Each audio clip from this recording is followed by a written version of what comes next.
Okey bang, Assalamualaikum. So hari ni kita ada Myvi. Yang ni Myvi lama.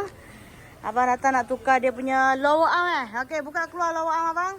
Yang ni lower arm kita nak masuk yang heavy duty. Wing Impact Racing Boot.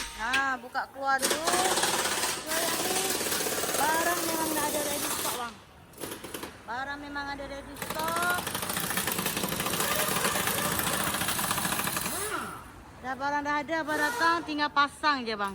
Okey, yang ni Myvi ni, yang belakang pun abang nak pre masuk bush extra bush. Yang ni dia nak pre masuk yang heavy duty Wing Impact Racing Bush. Lagi abang nak tukar bel apa? Bel nak tukar. Nak flashing sekali, bocor, brake pump bocor. Ni. Brake pump bocor bang. Aduh, boleh jangan risau, barang ada, panggil owner, cerita owner dulu. Tunjuk abang dulu, yang ni kita nak pre masuk yang heavy duty. Extra bush pun kita ada heavy duty. Yang ni pun bocor, tak ada masalah. Abang datang sini, memang dah tempat dia, barang semua memang dah ada. Ni kita cerita customer dulu bang.